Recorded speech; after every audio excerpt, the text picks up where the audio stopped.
Welcome to the Karen Mitches podcast. Today I have Sagal Ali. Hey everybody, it's Sagal. Thanks for being on. No problem. You know, I was just in the neighborhood and stopped by. I was like, might as well just do a podcast.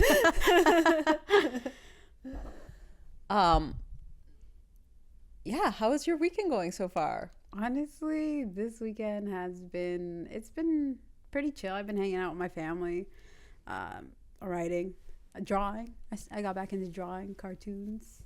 Would you describe yourself as an anime person? Yeah, definitely. I fuck with anime. I mean, I've been watching anime since I was like a young child. I think one of the first times I saw you, I think every time I saw you for a while, you mentioned Islam and anime. Yeah, that's my thing, man. My two favorite things in the and it's the whole world.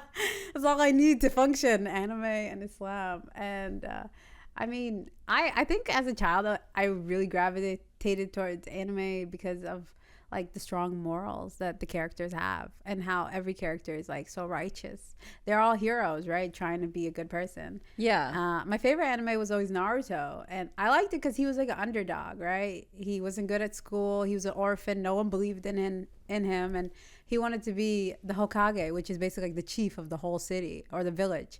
And they were like, Naruto, like you're not even gonna pass like grade 7. Like how are you gonna be? And he's like, I'm gonna do it. And he kept telling them to believe it. And then at the end of all these episodes, he finally does it. He did the thing. He runs the city. And they were laughing at him. I love it. Yeah. Okay, but when you see something like Star Wars, do you feel the same? If it's... Oh, no. I think another thing I like about animation is I just find cartoons to be more beautiful than real people. Yeah. I don't know if that's just me. It's like a deeper escapism. Yeah. But do you feel like it's really... Like when I was a kid, I liked Barbies and I liked My Little Pony, but I always liked the Barbies better because they were people and the ponies were like I could connect to them less. But then I would have a friend who was like, no, like what could be better than a magic little pony? Yeah. Huh. That's interesting. It's just like maybe like the level of fantasy that people gravitate towards, right? Perhaps. I feel like visually it's just my eyes are more pleased with cartoons. Like if I can see a human being, I'm just like there's too much going on. Did you ever have a moment when you realized like as a little kid like cartoons like they weren't alive or you never like I remember wanting to have because I watched this show called Gummy Bears and I wanted to have like little gummy bears I could like put in my pocket and they'd be my little friends. And when I realized that could never happen, it was like a day I was very heartbroken. Oh, my childhood was it was very real. Like my parents didn't hold back. I think one of my earliest memories was like learning about slavery. And it was rough. Like we had to watch. My dad made us all watch a documentary. I was like 5. I was 5 years old. Oh my god! And it was like my first time coming into consciousness. I was like, I'm alive, and I'm looking at the TV screen. I'm just watching people getting whooped and beaten, and they're dying. And then I'm like, is this real? And he's like, yeah, this happened. I'm 5 years old. I'm like, what do you mean? He's like, yeah, a lot of people were killed. A lot of people were beaten. Like children were murdered. Women were raped. He taught me what that meant. I was like, oh my God. What? I said, who did this? He's like, white people. I was like, oh my God.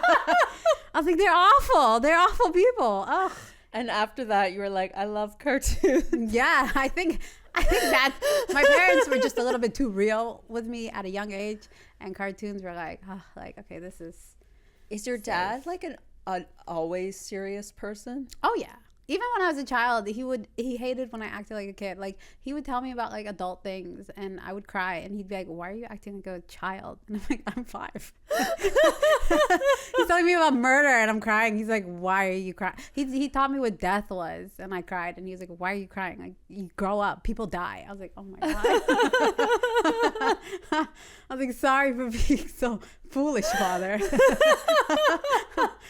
I can't believe it. I can't believe I was crying about that. But, you know, it did make me pretty tough as an adult now. I feel like now nothing really phases me. Like, things do phase me, but I kind of get over it because I accept the reality of things. I think, like, my dad often talked to me like I was an adult, like, just with the idea, like, that I had authority. Like I feel like there was at least one occasion where he was like, "You're a man," and he's like, "Well, you know what I mean." And it's like I was neither a man nor an adult, but it's like he wanted me to be like a grown. Yeah, not just grown up, but like have autonomy and like you know. And I feel like some people have a sense of themselves younger because their parents are like keeping it you're real. In charge of yourself. Oh, you know? Yeah. Like my parents, they never lied to me. All right. They never told me, like, at school, they lied to me. They told me Santa Claus was real. I went home. I was like, is that true? They were like, that's bullshit. That's some fairy tales that they made up. I said, okay, hold on. I go back to school. They told me the tooth fairy was real. I go home. I'm like, asking my parents, is the tooth fairy real? They're like, no, that's bullshit. And I remember I went back to school. I told all the other kids that the tooth fairy didn't exist. And my teacher, who was a white woman, by the way, was like, the tooth fairy does exist. And I was like, say wallahi to this white woman. I was like, say wallahi. And she looked me in the eyes and she was like, wallahi, the tooth fairy exists. And I was like, well, clearly she's telling the truth. Clearly, why would this white woman lie? Because she swore to God. So I went home and I knocked out my 2 front teeth and I put it under my pillow. Wait, you intentionally knocked your teeth out? Yeah, that's how thirsty I was for the money. Oh my God. I was thinking in my little kid head, I was like, I can get some candy with the tooth fairy money. And I put it under my pillow, and then I woke up in the next morning, mouth bleeding, and my teeth still there. And I told my parents, I was like, the tooth fairy never gave me my money. And they're like, we told you that shit is fake. They had to take me to the dentist, and then the dentist was like, she's not going to get her real adult teeth for the next 2 years. So I just didn't have 2 front teeth for 2 years of my life. Yeah. Toothless little girl. There's a level of intensity there. That's fascinating. That's insane. That's how much she told me it was a quarter per tooth. That's how much I was willing to risk for a quarter, for 2 quarters, God. For 50 cents. My mom was so upset. She's like, I could have just gave you the money. I was like, I wanted to earn it. I had never lost a tooth yet, so. Oh my gosh. It's all on that lady for lying. And she swore to God too. So I don't know what she meant by that. But anywho, let's cut that tooth fairy story out. Okay. too much detail for the crowd. No. But what else should we talk about? Comedy? How long have you been doing comedy? I don't know. I took a lot of breaks. I think that it's true though about like most comedians that they have trouble like saying how long they've been doing it. Mm-hmm.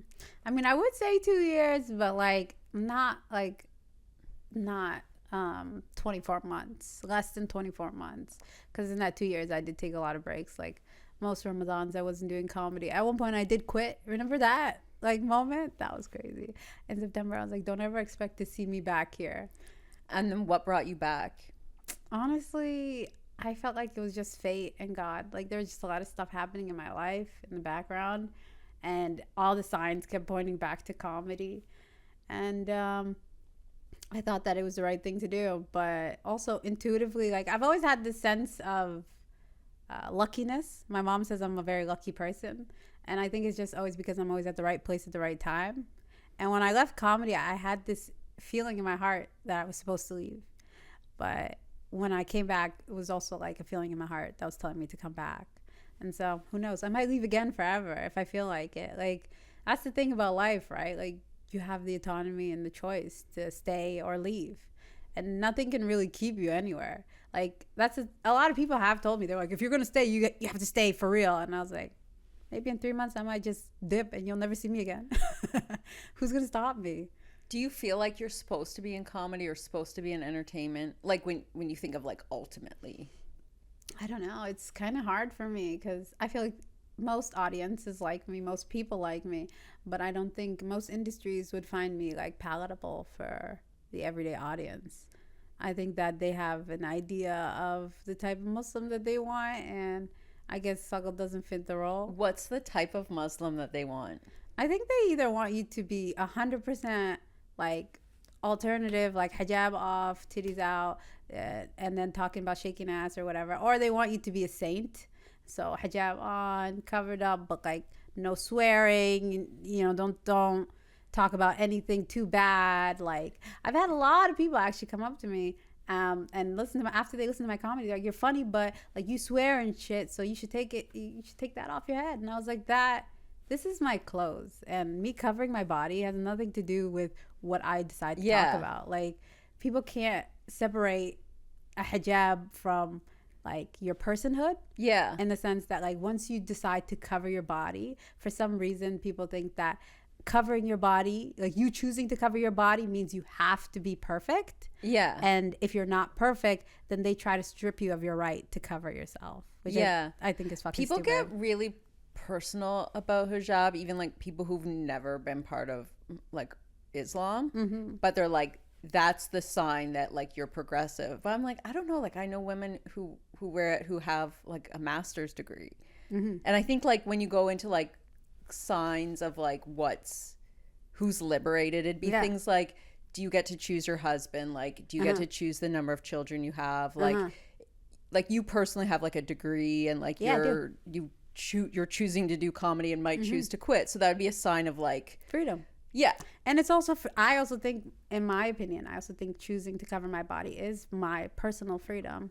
I think that it pisses people off because they're like, you're not good enough to cover up your own body. But it's literally my body. Even if I want to wear like a niqab and go on a stage and cuss, I will. Like, what are you talking about? It's my body. I get to choose who sees as much of it as I want. Like, I don't need to be a saint. I could be here sitting here drunk and I'm not taking off my damn clothes. What the hell? Like, what are these people talking about? But I don't drink. Have you ever drank? No, I've never drank alcohol. You're not. I mean, I've had a lot of people peer pressure me into trying to drink. There was like, the peer pressure that you get when you're a hijabi is like intense because it's almost like they take it personally. I remember I had someone like literally drive me somewhere. Like, we were out to eat with a bunch of people, but they were my ride home, and they were like, I'm not taking you home unless you drink this alcohol. And I was like, I guess I gotta find a way home. Fuck. Then. Yeah, like they poured me a shot and I was like, I guess I gotta figure out my own way home from here. That's also a pretty intense drink. Yeah, I mean, that happens all the time to me. People hate when your boundaries are because of God. It's like they don't believe in God, so they don't believe that boundary deserves to exist. But I'm still a person choosing to say no to something, and they push past the no because they're like, well, to me, God isn't real, so I'm not going to respect your personal beliefs. But when someone comes to them and says, hey, my pronouns are this, they respect their personal beliefs. It's like they have this cognitive dissonance almost when it comes to Islam. Yeah. It's disgusting. It really is. And then they want to come over and be like, well, I'm vegan. Respect my veganism. And I'm like, bitch, who the fuck gives a shit about your fucking veganism? The thing is, though, I think people get upset about like a person being a vegan for a similar reason to getting upset about like the hijab, which is like, if you have morals and I don't have the same morals and there's one truth, one of us is wrong.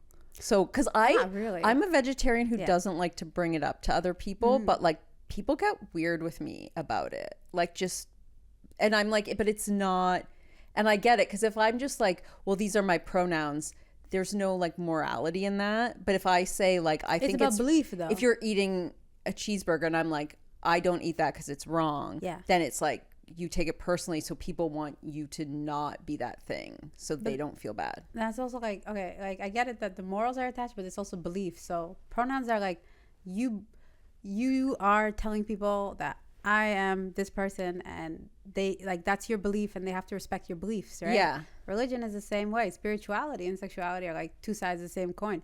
It's like you're standing on a belief system, right?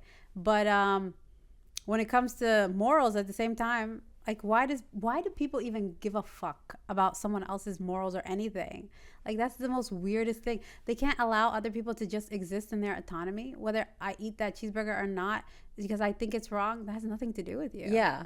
But I think a lot of people, like, I don't always think that I'm right, but, like, well, I do think I'm right, but I know I've changed my mind. So I don't have a sense of, like, I'm not upset if somebody else is doing something differently from me, because I'm like, I might have done that in the past or I might do that in the future. But some people are like, there's only one way. It's my way.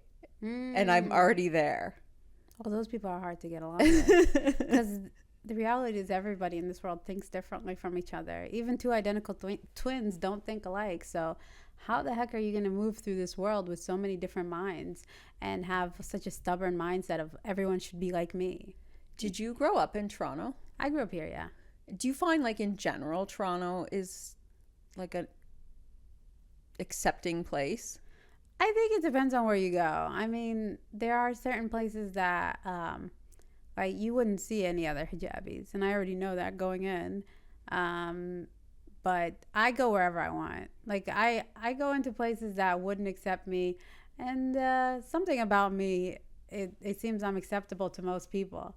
But I don't really always like that, because sometimes people will tell you, you know, you're one of the good ones, and you're like, ugh, yuck. They're like, I hate Muslims, but I like you, Sagal. Yeah. I'm like, you hate me too, bitch. You just don't know it. But yeah, it's weird. I personally don't think that, I don't know, like, people are just weird. People are aggressive about other people having choice. I think that's what it mainly is. Yeah. Yeah. Like, you choosing to live your life in a way that's different from them pisses them off. You know, and it's not even just in my like beliefs or my faith. It's even just in the way like I choose to act or the way I choose to dress. Like, people hate you having autonomy. Even recently, I've had a lot of people tell me, Sagal, you need to stop posting so much on your Instagram story. I'm like, how dare you watch 500 posts back to back to back to back and then tell me to stop posting? You had the time to watch all this crap that I posted. And what have you been posting about lately? Honestly, I was just using it as like a source of ranting. I don't really have a lot of outlets, so I guess I just use my Instagram to post paragraphs and like write thought pieces and complain, and then sometimes I'll put on a banana filter. Banana Sagal, that's my alter ego, Banana Sagal. And Banana Sagal only tells the truth. That's when like Sagal's getting serious. So you see that banana filter. And then I'm having all these people on my DMs being like, can you stop complaining? Can you stop posting? You watched 500 posts back to back. I did this because I don't have a job. I don't have anywhere to go. I'm just bored, and my brain is like creative. I don't reach out to people, but I will be watching someone's stories. I'll be like, she is oversharing, and then I'll be like, but I'm still watching it. Yes, so. yes. So after people started telling me to stop posting, I got upset, and it just fueled the fire. It was originally like I was spiraling, but I stopped spiraling like a month ago. I just kept going because people kept telling me to stop. Every time I don't feel like posting, I get a message saying, can you stop posting? I'm like, I guess I got 10 more. What were you spiraling over? Oh, so much. Again, I don't want to talk about it. Too many things happen in my life. I mean, am I allowed to talk about my brother dying? Yes. Yeah. So originally, like, I was a stand-up comedian, and my brother was wrongfully imprisoned because he stole a pack of cigarettes, right? And my brother's schizophrenic, so he was having a mental health episode. He stole the pack of cigarettes. He got arrested, and 6 months into him being in prison, it was really hard to get him out. He got murdered by his inmates. He was beaten to death. Fuck. Yeah, and it took him a week to die. They took him to the hospital. He was in a coma, and he died slowly. My parents were in Somalia at the time, so we had to call them. And when I called them, like, we had to get them emergency tickets. They finally came. They got to see him, like, on a ventilator for one day, and then we just all watched him die. And then we buried him. And how old was he? He was 31. Yeah, he was schizophrenic since he was 19. And I didn't really know what to do. Do you think, like, when they arrested him, like, they didn't have empathy to, like, why would they? Well, I think that one thing I've always known in my life, having a schizophrenic brother, is that police are not very well equipped at dealing with people with mental health issues. And they don't really have a lot of empathy, especially for people of color with mental health issues. They see you more as a threat than anything. It's not even like, oh, this is a sick person. They're like, this is a violent person. And it is in his record that he's schizophrenic, so I guess that's why they kind of just grabbed him. I mean, my brother, we rarely ever called the cops on him for that reason, because the police are not good at dealing with people with mental health issues. But the wrongful imprisonment thing was kind of just I don't know how the hell that even happened. The judge kind of threw him in jail. I think my other brother was like a part of it at the time. And he said that my schizophrenic brother said he wanted to represent himself in court. So I think that was part of the reason we couldn't get him out. I don't know what he was saying to the judge, but I know he was unmedicated, so it was probably not that good. Yeah. But, you know. But it's like when those two things overlap, like mental health and then the racism. And the racism, it's not a good look. Yeah. And it was like, it was really tough to get him out. We were trying to get him out the whole time, and they were going to let him out anyways. In like, he got murdered in April, but they were going to let him out in June. So it was fucked. Yeah. And he was beaten to death. So now we have to sue the prison. Because where the fuck were the guards? How the fuck did this one man beat this guy for hours? Yeah, because if a fight breaks out, you would think the guards would be on top of it right away, so there aren't he was beaten catastrophic. For hours. They said hours. He got brain damage. His whole body was broken. His teeth were fucking destroyed. It was traumatic to look at. How is your mother doing? She's doing horribly, to be honest. Well, she was doing okay in the beginning, but now I can tell and my whole family is shook. This is like a horror movie scene, right? That's happening to us. So we have never experienced something so violent and so permanent. And now, like, we're a part of a lawsuit, and we're trying to sue the prison system. Yeah. And we're looking for lawyers. And I'm the most educated person in my family, but my degree is in health management. So even I don't have any like processing of legal systems. So we're kind of like hoping the lawyer can cover most of whatever the fuck is going on. We're trying to get therapy as a family. But after my brother was murdered, my best friend convinced me that the best thing for me to do would be to go to open mics for 5 fucking months straight. And turns out that my best friend was my worst enemy. I don't even want to get into that, but that guy was a piece of fucking shit. And I lost 50 pounds, right? Because I wasn't grieving properly. Yeah. And I was just being dragged around and hanging out with people and like pretending like it didn't happen, which is almost impossible for me. So like while I'm hanging out with these people, they're like, oh, so what's wrong? Like, oh, you're not paying attention to me. My brother was murdered. Yeah, I get that, but like I'm talking right now. It's like, ugh. It was just so much like the lack of empathy I was getting from almost every nook and cranny of people. Even people I didn't have any problems with. Like I bumped into this female comedian one time, and she was like, oh my God, like, so like you got so skinny. And I was like, yeah, like, and I lost the weight because my brother died. And she's like, oh, whoa. And I was like, what? And she's like, I don't listen to gossip. Gossip? No, I'm telling you that my brother died. Yeah. I don't really like gossip. The gossip isn't my thing. I was like, bitch, what the fuck? If I told that fucking bitch, oh, a dog died, she was like, if I told her a dog died, she would have been like, oh my God, no. Oh, I don't listen to gossip. I was like, ugh. And then like, I was talking about it on the mics to like, get it off my chest. A week into me talking about, I had comics coming up to me being like, can you stop talking about your dead brother?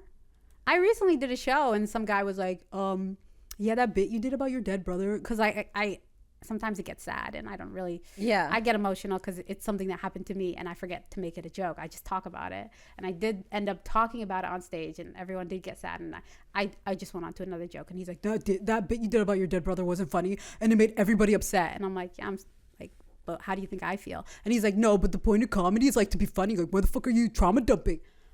This is my life. Like, you're not talking about a bit. You're talking about something that seriously happened to me. And that's extremely traumatic. But these people have no, I don't know, they just have no skills of how to deal with something like this. So they're like, stop telling us about it. And so, I mean, after 5 months, I kind of quit comedy. And I was like, I need to figure out how to get over this. Because it was the worst thing that ever happened to me. And it felt like my brain was spinning. And I felt like nobody had any empathy for me. Everyone was just like, oh yeah, I get that your brother died, but like, listen to me, or oh, let me talk about my breakup, or and I was just like, oh, I was like, please, everyone, just leave me alone. I want to be with my family. I want to be with God. And like, my best friend was just so clingy. Like, that fucker wouldn't leave me alone, but he also wasn't really giving me the space to just exist and grieve. So I had to get rid of him. And after I got rid of him, I thought about it, and I was like, you know what? fuck that guy, because he put me through a fucking trauma bond, and everything that, all the bullshit that he put me through, like dragging me out and taking me to open mics. And I tried to complain about him to people, and people are like, well, why'd you let that happen? And I was like, maybe because I was dealing with one of the worst things that ever fucking happened to me, and I was leaning on the shoulder of somebody I thought I could trust. Turns out that person was not to be trusted. But recently I was finally starting to, like, my nervous system was finally starting to regulate. And I recently did just get a job for the first time, and I hadn't worked in 3 years, so that was great. But while I was at work, apparently some, like, comic called the cops to my house, and said I was having a mental health episode. Were you? Knowing how my brother died. No, I was at work. I was at my first day of work, and I hadn't had a job in 3 years. So I'm at my first day of work, and I'm thinking everything's normal, and I come home and I just see my father in tears, and my dad has anxiety. So I was like, oh my God, like, what the hell happened? And he's like, the cops were looking for you. They said you had a mental health episode. They said your friend called them and said she's worried you're gonna hurt yourself or somebody else. I was like, who the fuck would say that about me? I'm like, what's going on? And so they told me who it was. I called the cops back the next day. There was a snowstorm that day too. And when I called them back, I told them, I was like, this is a lie. And they're like, I was like, well, like, why would they say this? And they said, oh, this person said you're posting a lot on your Instagram story. And I was like, and that was enough for you to fucking believe. And they said, well, she also says she's your friend and she's really concerned about you and she's worried about you. And I was like, well, why didn't she call me? Like, that's the thing. It's like, these people think they're mental health professionals, but Sagal's going through one of the worst moments of her life. And to be honest, I don't know if it appears to you, but I think I'm doing well. I think I'm presenting well compared to what I'm going through. So for someone to call the cops on me for posting on my Instagram story a lot is disgusting. It seems like even for my own house, I'm not allowed to express emotions. I'm not allowed to grieve. I'm not allowed to have, moments of, like, anger or, like, just frustration or even talk about the things that happened to me. And then after she did that, I told the cops, I was like, this is, what's that thing again where someone calls the cop on a swatting? Swatting. I told them, I said, this is swatting. And they agreed with me. And they told me that they were going to tell her to stay away from me. And I went on my Instagram story, of course, because I needed the world to know. I told everyone. I told the story for 5 days straight. I said, hey, guys, just to repeat the story, somebody swatted me. And all I got were a bunch of people telling me to stop being a problem. Yeah. And I was like, how am I a problem? And they're like, well, you keep snitching on these people. And I'm like, these people keep trying to fucking kill me. And they're like, yeah, but, like, you are the one that's making a problem. I'm like, I was at work and someone called the fucking cops to my house. And all I'm doing is talking about it. And I'm the problem. Yeah, like, if you want a career in comedy, you should probably stop talking. I was like, I'm going to keep talking, actually. I think, let me throw some more people under the bus, actually. I think, too, like, if I just think back to, like, times when I've gone through grief, and it's not been, like, something extreme like losing a sibling, but, like, losing a relative that I loved, there is, like, anger phases of it. And, like, I know just I've been, like, very angry with my siblings, and then but they know what I'm going through, and then they just write it off, where it's just like your reaction in a given time, you don't judge it as extremely. Or like right after my aunt passed away, my dad was, like, he's elderly, he's 91. He was, like, more of an elderly person for, like, a month. And we were watching him, and we were kind of like, Dad seems like he's now becoming senile or having dementia. But we knew he was going through grief. So we sort of qualified it, and we were like, let's keep watching. And then he got better, and we realized, like, a lot of that behavior that seemed like oh, he's progressed in his aging was just like, it was just symptoms of the grief. I feel like my grief was pretty chill. Like, the thing about me is my whole life, I've always, and especially in public, I've always felt the need to regulate my emotions. When you're a Black Muslim woman in a hijab, people will take any and every opportunity to call you mentally ill. And I learned that at a very young age. So you always have to remain calm no matter what you're going through. And I think it was the calmness that maybe freaked people out more. I think I also had a lot of people tell me, you don't care about your brother because you're sitting here calm, cool, and collected. So it was like, no matter what angle I took, everyone had critique. If you're too chill, if you seem well adjusted, clearly you didn't give a fuck. If you're not well adjusted, oh, she's mentally ill, just like her brother. So it kind of goes both ways. And then there's the whole thing about murder. The thing is, murder gives you more anger than normal grief. Yeah. It makes you really angry about injustice in general, right? And then you stop, like, you have a really low tolerance for bullshit after your brother was brutally murdered in prison that he shouldn't have been in. Like, after that type of injustice happens to your family. And then I also made like a GoFundMe to help raise money, right? Like, for a charity that we were trying to make for him. And I sent it out to a bunch of people. And these people are like, oh, you broke bitch, you're asking for money, da da da da. And then, like, even if they did donate, they'd be like, oh, I donated to your dead brother's GoFundMe. Like, da da. I was like, you know what? This is actually a very sensitive thing. And like, it's not fun or cute to laugh at the fact that my family is underprivileged and we don't have enough money, and that somebody was murdered and we had to bury someone unexpectedly because his life was taken. Like, yeah, whatever, I'm broke, but there's bigger things going on, you know? Yeah. And then the main thing that people kept telling me, the most disgusting thing is the advice I got after my brother was murdered and I'm down in the dumps. People are like, well, have you tried going to the gym? Bitch, have you tried going to the gym? Oh, well, maybe you should get a job. Is that gonna bring him back to life? Like, and the thing is, like, people are like trying to get me to go right back into life 10 times harder. Yeah. When I instinctively knew I needed to take a break. Something really bad happened. I need to rest. I need to be with my family. I need to make sure mom can eat and dad can eat and I can eat. And I didn't eat. I was starving. I could, my stomach, because when I don't process my emotions, they go right here into my belly, and my belly hurts. So my stomach is hurting for months, for 5-6 months. I can't eat food, and I lose 50 pounds. Yeah. And all people could tell me is, you look great. I also can't eat sometimes when I'm upset. And I once went through like a bad breakup, and then this girl was like, oh, you lost weight. Like, are you in love? And I was like, no, like, I'm actually, like, I just broke up with someone. But then she kind of couldn't hear me, and she kept like insinuating I had like a new love. But it's like, people just, I think, associate skinniness with like happiness and positivity so much. It's like they literally can't process. Fat Sagal was happier. Fat Sagal was living her best life. Food was actually a source of joy for me. So the fact that I'm not like eating as much shows how little joy I have in my everyday life. Yeah.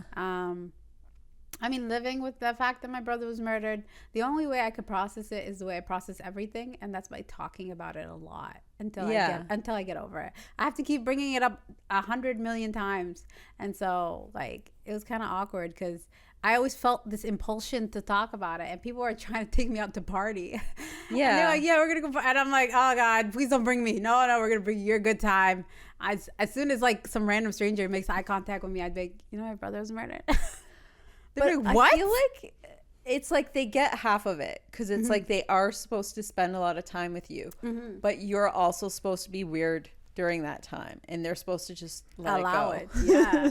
No, it wasn't that. It was more like it was just like, I don't know. I would have preferred to be alone in my grief, to be honest. I would have preferred to be with the people who were going through the exact same thing as me, which is my siblings and my mom and my dad.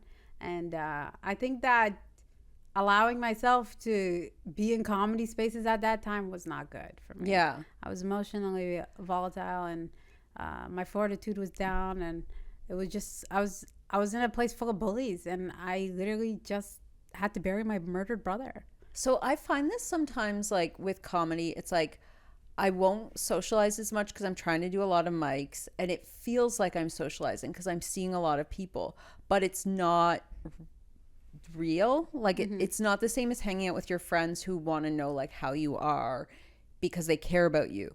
Whereas like when you're out doing comedy, like people are talking to you, but it's more about like they want to see what you're up to compare it against to what they're doing, and you know what I mean? There's less of like, yeah. So it feels like socializing, but you're not getting like the connection that you get from just like being around like your family, your friends, your pets, people that knew you your whole life. Yeah. People that knew Sagal before she was a comedian. Yeah. That is true. I mean, also there's a spirituality element to, for me specifically, when it comes to death, right? So death is like your new beginning, right? You're with God. So the whole point for me was like to be with my family so I could pray more, so I could pray for him more, so I could be closer to God, you know, and then come back, hang out with you demons later. Like, that was the whole thing. But everything kind of went haywire. But honestly, everything is a learning lesson. Like, those 5 months don't really mean shit to me now, because at least I'm still alive. And yeah, I feel like my brother's case, it's gonna be big, right? And I think that his lawyer did say the more eyes that we get on it, the better. yeah, And my advocacy could help from the stage. Like, that was the main thing I was thinking about when I was coming back to comedy, was like, if I talk about this, if I find a way to structure it well, people could like get interested, get involved, like bring more eyes to the fact that a Black mentally ill man was wrongfully imprisoned and then murdered in prison. yeah. And like, I think a lot of, like, while you're doing it right now, it might land not well because you're dealing with grief.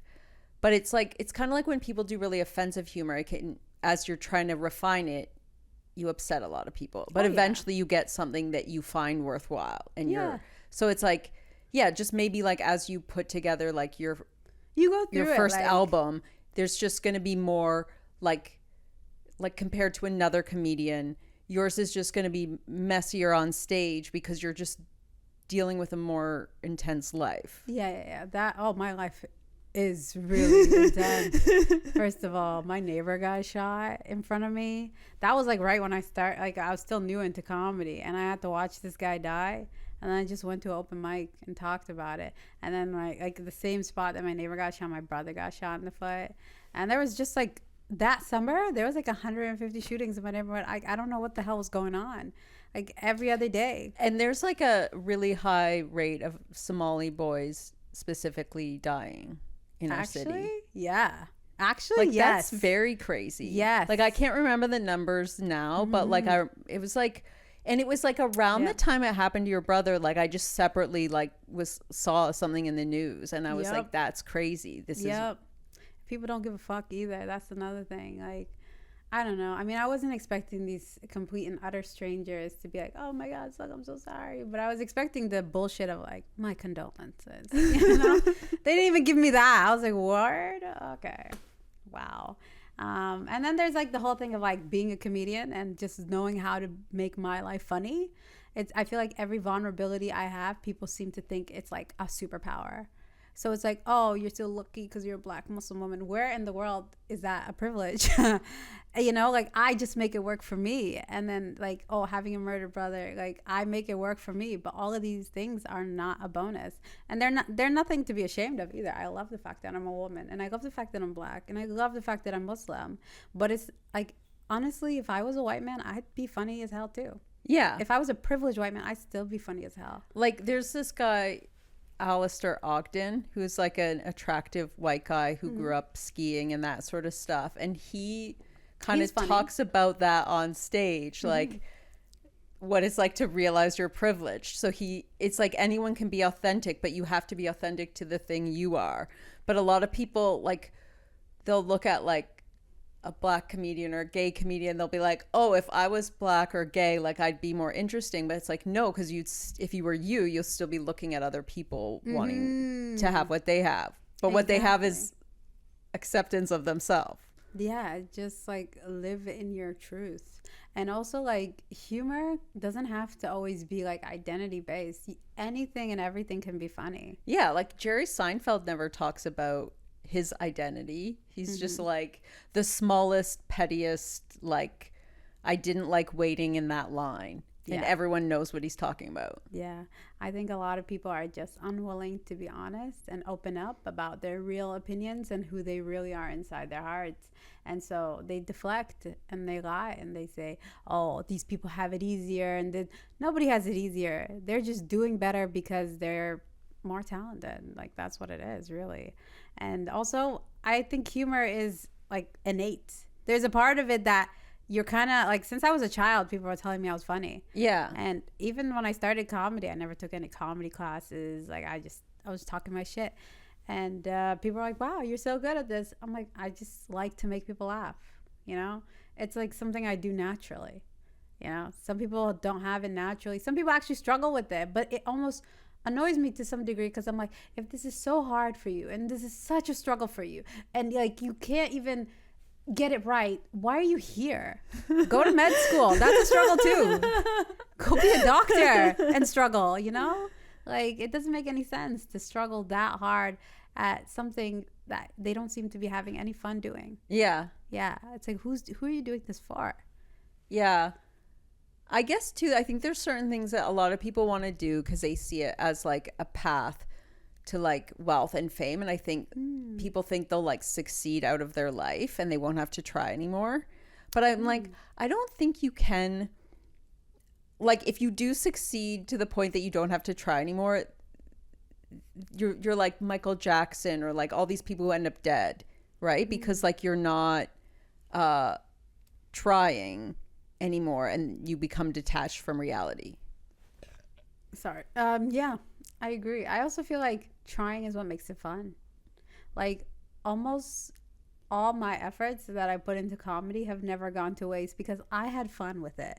I usually write jokes that make me laugh, and like if you ever watch me perform, you'll see I'm laughing a lot at my jokes. It's because that's entertaining to me. So I don't think I would ever get to a point, even if I was like a super star, that I would want to not try anymore. It takes all the fun out of it.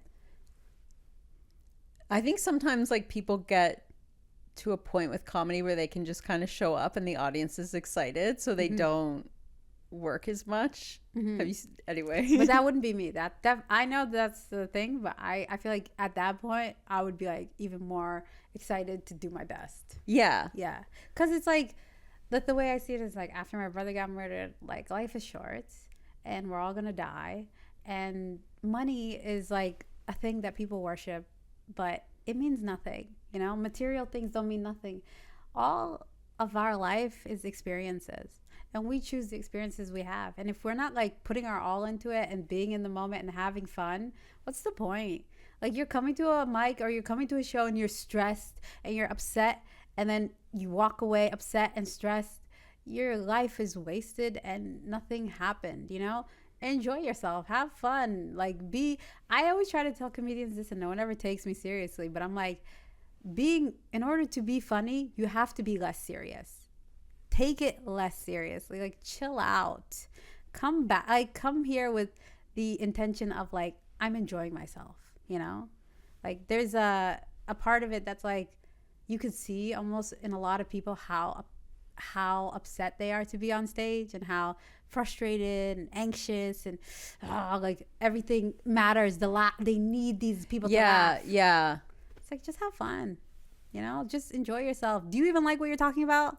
If you don't, why are you talking about it? Talk about what you like. Talk about like things you enjoy, things that make you laugh. Like, don't talk about things that other people are telling you should talk about, you know? Yeah. I feel like I can tell sometimes when someone doesn't really have an opinion on something, but it's like the topic on the news. So they're like, here's my, like, well, a plane just crashed, I should say something about that. But it's like, you don't have to if you didn't feel anything about it. Oh, yeah.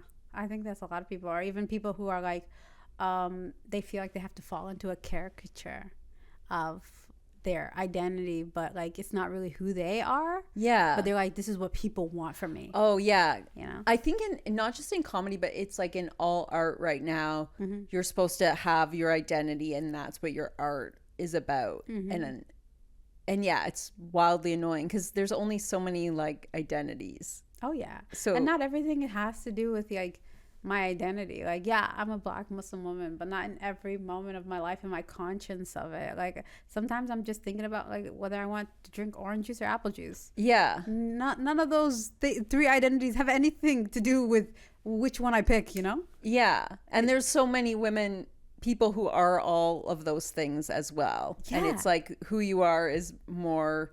It's deeper than that. Yeah. Because you're right. Like, you could pull up a bunch of girls who have the same idea. Pull up Hoda Hersey and there you go. Is that Sagal Ali? No, it's a completely different person. So there's more to us. And people need to dig deeper. Yeah. Yeah. Can we talk a little bit about the Muslim Girl comedy show? Oh my God, yes. Yes. I had the honor of being on. So that was like a great, I don't know, I was really proud to be on that show.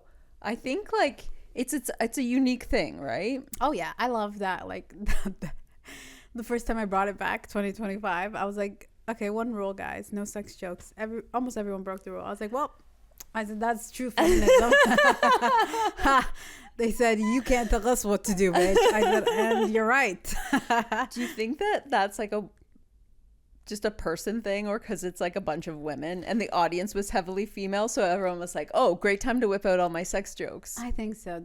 I think it was like the thing is like Muslim culture is we consider sex and private parts to be private, so it's not things you're supposed to talk about openly, right? Yeah.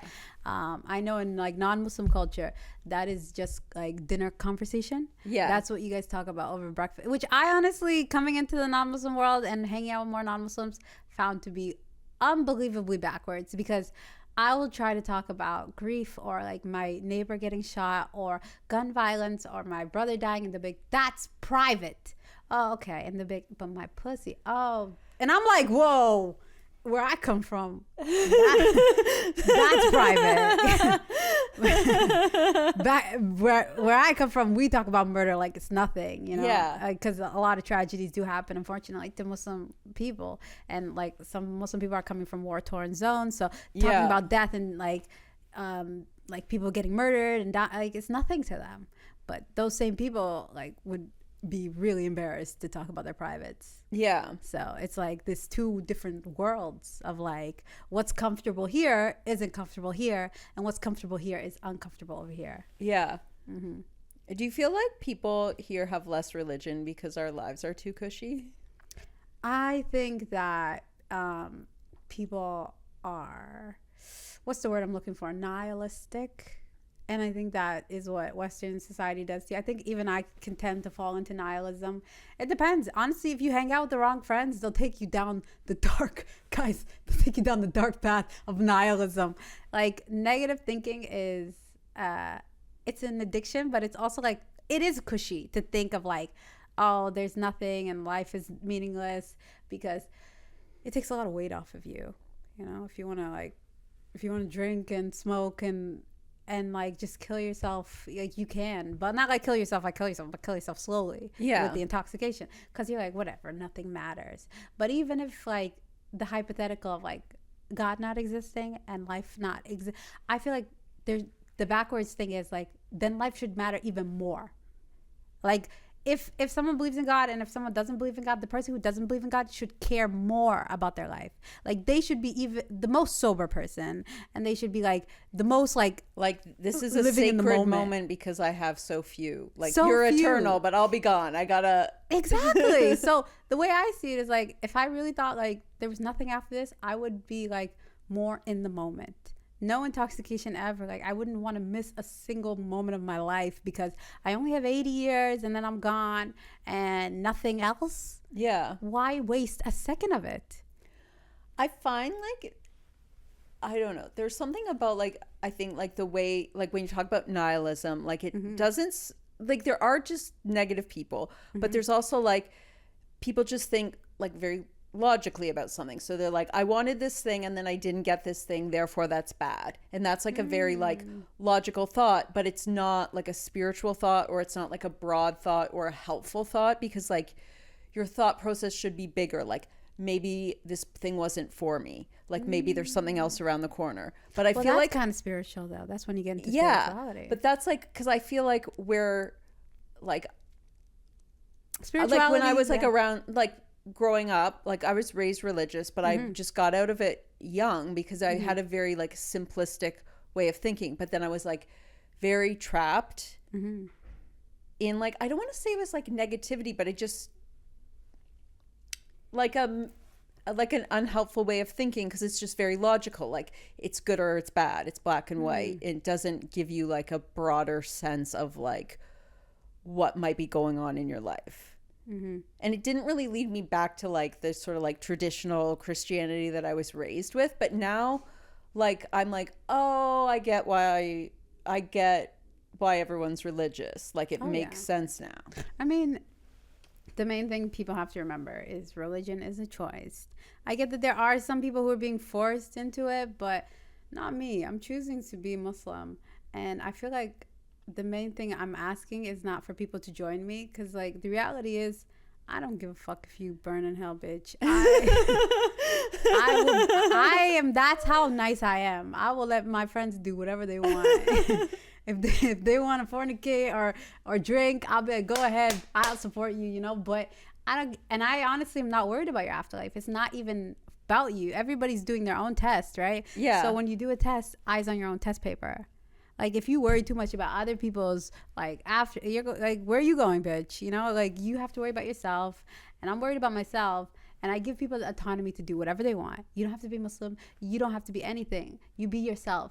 But I hate when they don't give it back. You know what I mean? When they're like, oh, thanks for letting me just be me, but like I don't like the fact that you're so Muslim. Well, then that's like the whole reason I'm giving you autonomy, so you can give me autonomy. So I have to get the fuck out of here, you know? Like that's all I want. All I want is for people to allow me to exist and be Muslim. You know? And sometimes I get even more Muslim. I get in my moods, you know?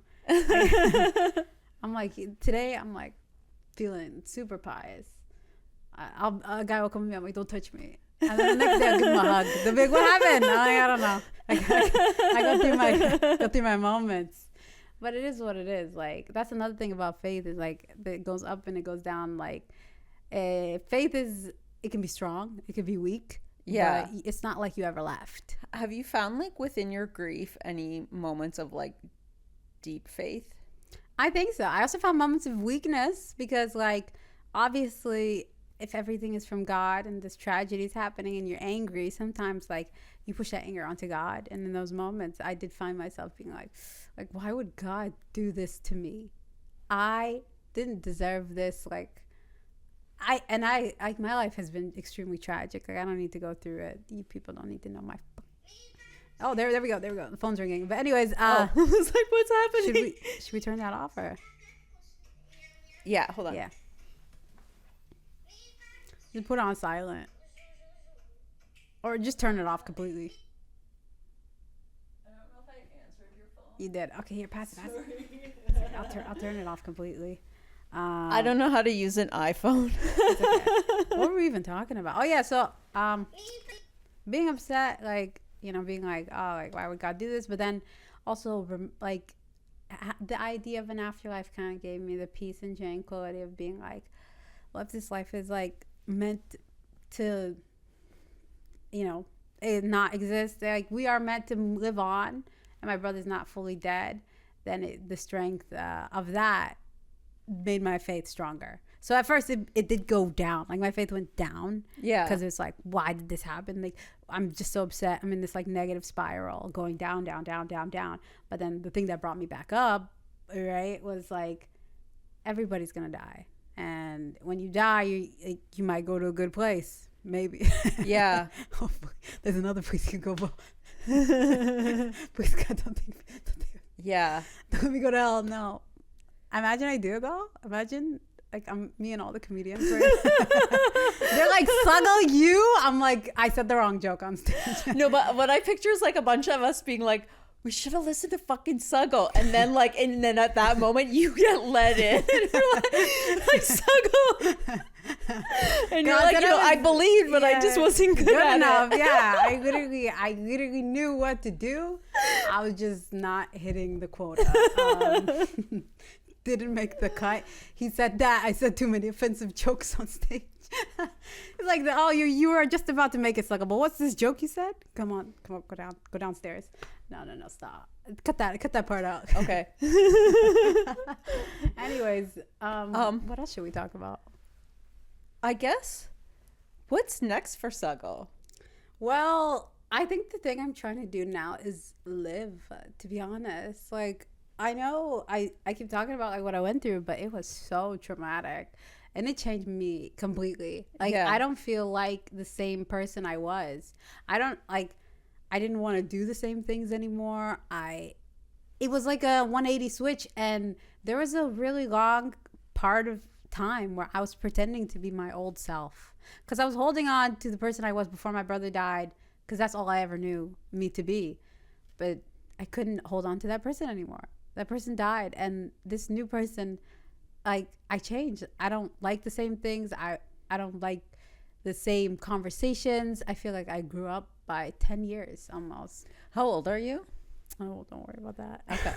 Nobody. But he was your older brother? He was my older brother, and he was the one that I think was the most like me. Oh shit. Yeah, like we had a lot in common, being outliers. Well, before he was schizophrenic, he was a genius.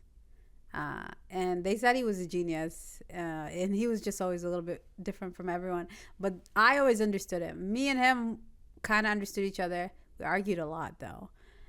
We didn't always have the same opinions. You know, growing up in a house full of boys, I was like super feminist. So we did argue about that a lot. But eventually, like, we got along. And even after he lost his mind, I don't know how to.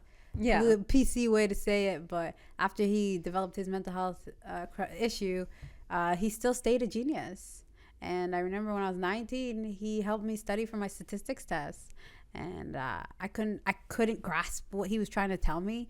And then he was getting frustrated, and he's like, when do you have this test? And I was like, tomorrow. And he's like, okay. He's like, just give me one of your hijabs, and I'll put it on, and I'll go do the test for you. And I was like, are you going to shave your beard? And he's like, no, they won't. And he would have done it too. But that was while he was schizophrenic. And I wasn't going to send my brother off in a hijab, you know. And if they honestly didn't catch him, that's how you know that the racism is real. They hand Sagal an exam. It's a man in a hijab. And they're like, oh, yeah, that's Sagal. But...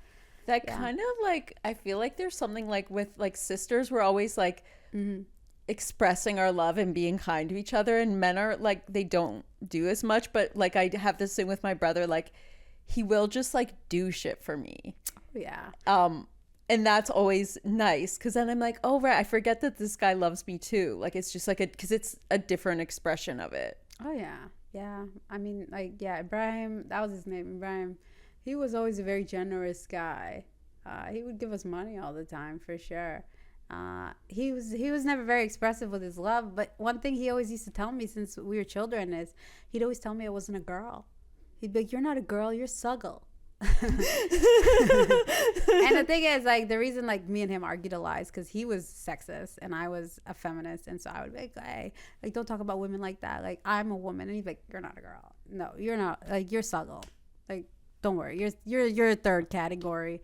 And I think it was just his cognitive dissonance of being like, oh, like, I love you. Yeah. Don't worry about it. But eventually I did get him to become feminist, which was great. It's right before he lost his mind. That's how men end up going crazy. That's how we're going to destroy them. That's how you get them, man. But yeah, he was a cool guy. And, you know, his life was pretty tragic. He lost all his friends after he developed his mental health issue. And, like, living with schizophrenia was just tough for him. It's a lonely life. It is a lonely life. Even when you live with a bunch of people, it was even hard for us to connect with him. Even before he became schizophrenic, it was always hard for us to connect with him because he was also a genius. And I guess he was just really smart, and he always needed to be alone. He liked being alone. And that was the thing me and him always had in common. He always, like, needed his alone time. And I always needed my alone time, right? And everybody else in my family was like, these two are fucking weird. And they're like, but the boy's a genius. What's wrong with him? What's wrong with Sagal? I'm in my room watching anime for like 5 hours. This guy's like reading Thesauruses or whatever. But, you know, he was honestly one of my favorite brothers. And I did have plans for him. I mean, one of my goals in comedy was I could become rich, famous, and then get him like taken care of, you know, make sure like his life is set, because I could see like how severely he was suffering. I was like, if my parents die, he's gonna need someone to take care of him. Yeah. And it was I took that onus on myself. And another reason I quit comedy was because he died. I was like, I guess I don't really have anyone who I feel like needs me to take care of them after my parents die. But then I had to remember that I need to take care of myself. So yeah, came on back. I'm glad you talked about him. I'd like to hear more about him. Oh yeah. Like, I don't know. I hope he comes like more into your comedy as you keep writing. Yeah, I mean, I'm trying to. I love him, you know, but it is tough because the trauma of what happened, and then that what's that thing called again? Scamming call or whatever? Scatting? Swatting? The swatting thing really re-traumatized my whole fucking family because like the cops are looking for me and they're saying I'm mentally ill and I'm having a mental health crisis. And the last time we had cops mental health crisis was when he got arrested, that led to his demise. So it was just like that didn't just re-trigger my parents. It makes you feel vulnerable. Yeah, it re-triggered me, and like that happened like a week ago, and I'm still like spooked about it, you know, because I guess it just kind of made me feel like I was about to have the same fate as my brother. Was I gonna be wrongfully imprisoned? Like, it's hard to prove your sanity when somebody's claiming to be your friend and claiming to the police that you are not sane.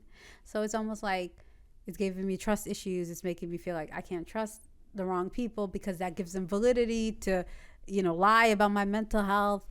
And it also like scared me a little bit about how willing the system is to trust random fucking people and how, you know, careless they are with people of color, especially. Like, it is easy to blame. Like, for me, I think if someone said I was mentally ill and I honestly didn't have a job and I was in my room, I might have argued with those officers. They might have tackled me to the ground, dragged me out of my fucking house, and my whole family would have had to witness that. And then I'm in a psych ward, and I'm an argumentative person. God damn it, I'm gonna argue with the psych. I don't deserve to be here. Injection. 5 months in, I don't even know what's going on. They're giving me pills. Who am I even? Yeah. Like, shit would have just went left. That's how I saw it anyways. I saw myself in that I don't think you would handle being institutionalized well. I saw this thing on me. I was like, that bitch tried to kill me. She tried to take my whole life from me. Thank God I was at work, but I called them back the next day, right? And I was like, oh, like, I have a job. She didn't even know I was employed. So how concerned is she? And then also, like, she didn't know where to send the cops.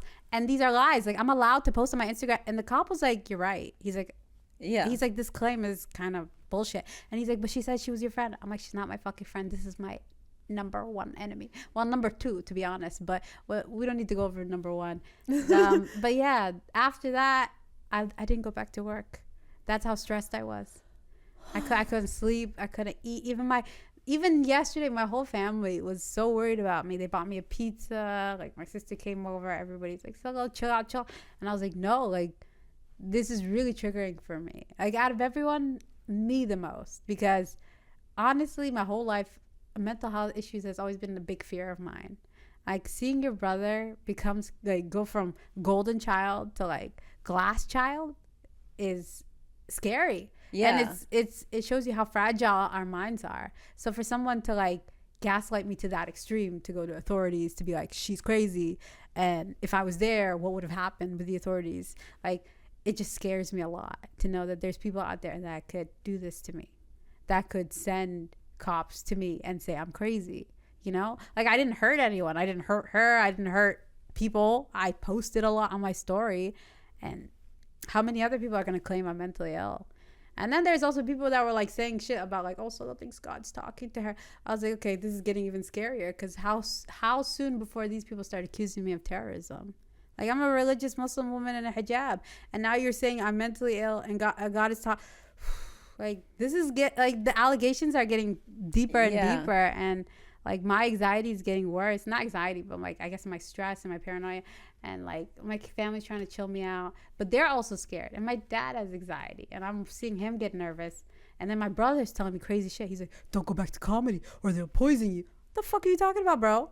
Poison me? And my dad's like, yeah. He's like, maybe you shouldn't go back there. Like, someone called the cops to your house. Like, if this is someone from like, maybe don't go back to comedy. Yeah. And so now I have to still go back to these spaces.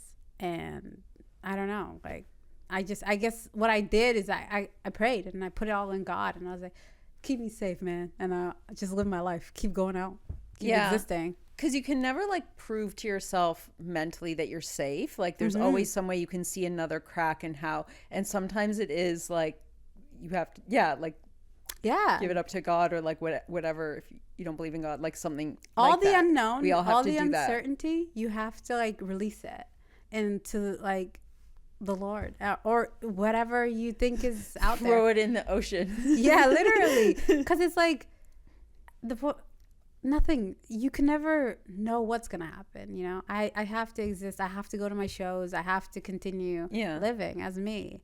And if some people think I'm not sane, that's okay. Honestly, I'm okay with people not liking me. I like that about you. Yeah, I love it. I've really liked having you on. Thanks. And even though we don't know what will happen, I have a feeling really good things are going to happen for you. I hope so. Is there anything Imagine coming up? more tragedies. I come back part 2. I'm like, yeah, it got worse. It got worse. I'm just a stick. I'm like, I lost even more weight. No. Is there anything coming up we should tell people about? I'm headlining my first ever show at the end of the month, February 28th. February 28th? Yeah. What's the venue? Tall Boys at 8 p.m. Nice. Be there or be square. Don't Tell Baba. That's what the show's called. Don't Tell Baba on February 28th. Yep. Tall Boys, Sagal Ali. Yes. Thank you. No problem.